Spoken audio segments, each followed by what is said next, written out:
In this video, I'm going to show you how to use After Effects cameras tracking data in Blender.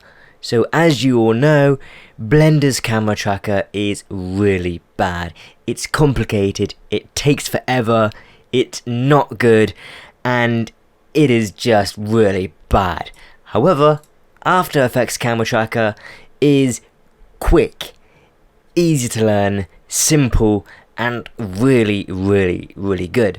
But how do we use this camera tracking data in Blender? Well, I'm about to show you how. First of all, you want to close out on After Effects, and you want to open up After Effects again, a new blank template.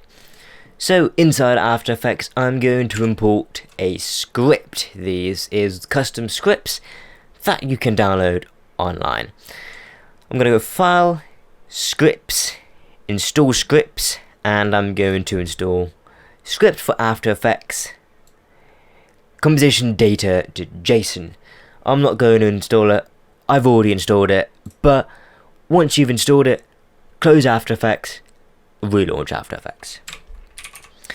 And in Blender, I want to do the exact same thing. I want to go Edit, Preferences, Add-ons, Install, go to the location, add-on for Blender, import comp to blender.python. You want to install it. Once it's installed, you want to search it, enable it, then I'll just close Blender just to be safe, relaunch Blender. Now you're in Blender, delete everything. Now I'm going to create two collections. One is going to be tracking data, and the other one is going to be close out on Blender for now. We are not going to use that camera tracker, it is actually terrible. But what I'm going to do is I'm going to drag my footage into After Effects. So inside After Effects, I'm going to go to Track Camera. Under Advanced, I'm going to select Detailed Analysis. Now this will take slightly longer, however it is better and it will guarantee a much more successful track. For this demonstration, I'm going to do Detailed Analysis because I want the best possible track. Whilst I'm waiting for this, I'm going to have a coffee.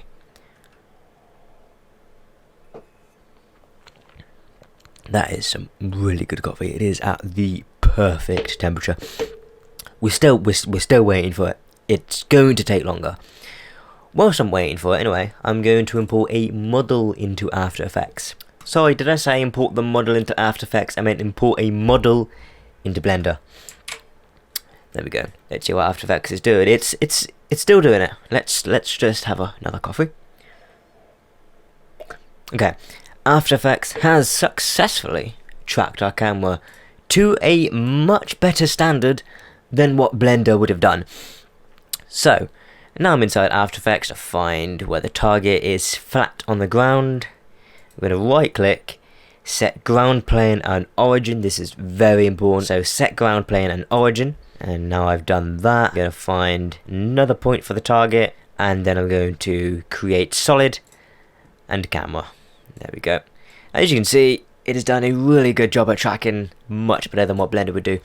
How are we going to get this tracking data into Blender? Well, what you need to do is, this is where that script comes in. Select your composition, go to File, Scripts, and there's the script. I've put it in big bold capital letters so you cannot miss it.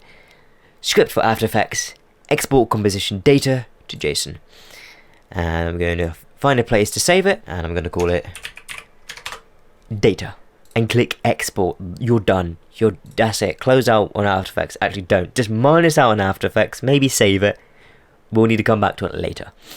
Click on tracking data. Go to File, Import, After Effects composition data. Remember, that's the script we installed. Go to the data location wherever you saved it. I don't know where you saved it, but go to data. If you press 0 on your camera, on your number pad, it would have added a camera. The camera motion has been tracked. It has been transformed from After Effects into Blender. It's like you hit Control C and Control V. But what I need to do is I need to go 669, I'm pretty sure it is. Let's set the scene frames to whatever the footage is. So what I'm going to do now is I want to select the camera, go to the camera, I want to go to background image, add image, movie clip, open, go to location where the footage is saved, and if I go into tracking data, you will see that it's added a few planes. So this plane is supposed to be your clip. You can delete that plane, and this is the plane that we added inside After Effects. And if we just have a quick look again, exactly how it is in After Effects.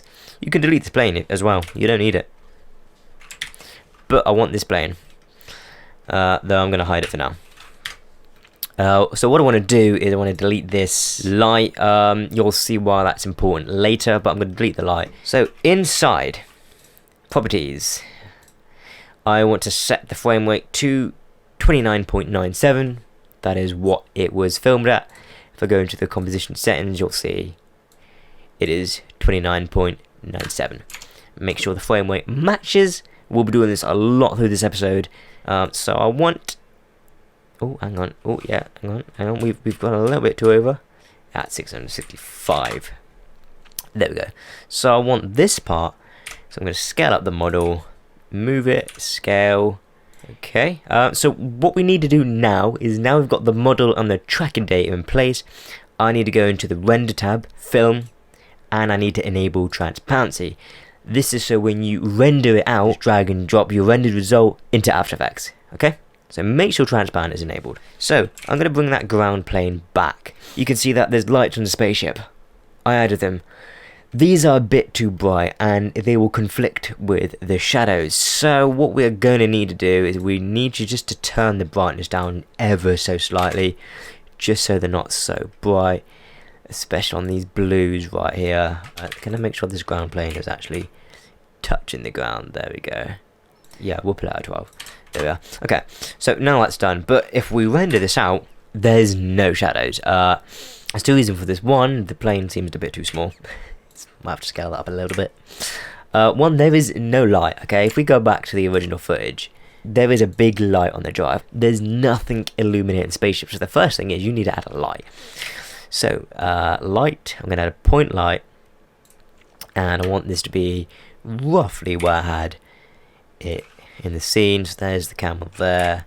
Okay, now we want to match the color temperature, so it's sort of a tungstenish light, but still no shadows. So in order to create shadows, you still need this plane here. I'm going to select the plane. I'm going to go into the material properties, make sure it is the material properties of the plane. I'm then going to go into visibility. There we go. And I'm going to select shadow catcher.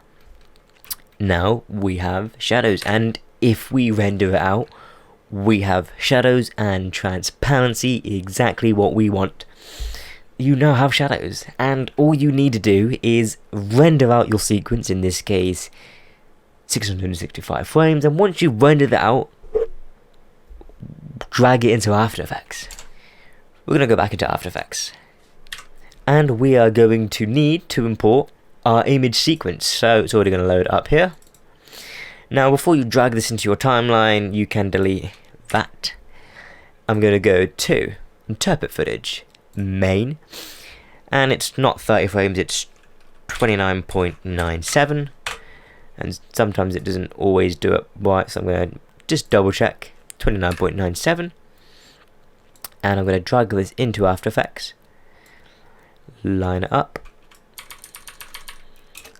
and would you look at it? Yeah, this is what I did earlier. You know, I animated it coming in. But if we go to here, you see it's perfect. I obviously missed out a few frames. In fact, how many frames did I do? 662. There was 600. I've missed a few frames. Okay, I didn't render them all.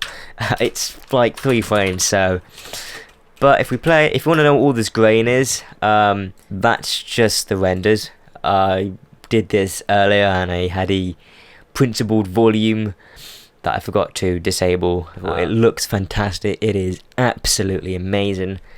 That is how you import After Effects camera tracking data into Blender. And now, if you don't excuse me, I'm gonna make myself another coffee. You can tell it's empty. I need one. Okay, thank you.